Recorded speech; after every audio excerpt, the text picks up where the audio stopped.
আসসালামু আলাইকুম বন্ধুরা, আমরা একটি টয়লেটের কিছু কাজ করলাম সিপিপিসি পাইপ ফিটিং দ্বারা। দেখতে পাচ্ছেন এখানে আমাদের একটি শাওয়ার মিক্সার তৈরি করেছি দুইটি কনজিলিস্ট কক দ্বারা। এই দুটি কনজিলিস্ট ককটা আমরা ফ্লোরিং থেকে আমরা 45 ইঞ্চিতে রেখেছি। আর আমাদের দুইটি বালতির পয়েন্ট রেখেছি।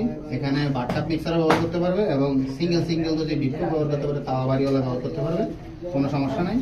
তো আমরা এই লাইনগুলো দেখি। আর এই যে এদিকে একটা শাওয়ারের লাইন, তো লাইনটা আমরা এদিক দিয়ে এই দেখো এদিক দিয়ে আমরা এই যে এখান দিয়ে কর্নারে দিয়ে একদম কলসাতে দিয়ে দিয়েছি গরম পানির জন্য। আর ঠান্ডা পানির লাইনটা আমরা এখানে এই যে এখানে দেখো এই পাশে একটা বেসিং এর লাইন রাখছি। এই বেসিং লাইনের জন্য আমরা বেসিং লাইনটা এই পাইপটা এভাবে দিয়ে এখান দিয়ে এখানে আমরা একটা লোডাউনের প্লাস রাখছি প্লাসের জন্য। আর এখানে একটি গরম পানির হিটারের জন্য লাইন দিয়ে দিয়েছি। আর এখানে আমরা কলম করাতে আমরা কলম না কেটে এটা আমরা এই যে ফ্লোরিং করে এইখান দিয়ে এখানে একটি আমরা বদলির পয়েন্ট দিয়েছি। আর এখান দিয়ে আমরা লাইনটা উড়িয়ে এক 3/4 রেডিয়াস সকেট দিয়ে আমরা ছাদের দিকে ট্যাঙ্কির দিকে লাইনটা দিয়ে দিয়েছি।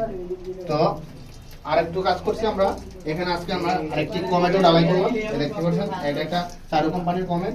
আর কমেটো ডালাই আমরা পাশে আমরা 30 ইঞ্চি জায়গা রেখেছি। আর মিডিলে আমরা এই দেখো সাইডে আমাদের অবশিষ্ট 11 ইঞ্চি জায়গা আছে। তো আমাদের এই সম্পূর্ণ কাজটা দেখুন, এই সম্পূর্ণ কাজটা আপনাদের কেমন লেগেছে অবশ্যই আপনারা আপনাদের মূল্যবান কমেন্টে আমাদেরকে জানিয়ে দেবেন। ভালো থাকবেন, সুস্থ থাকবেন।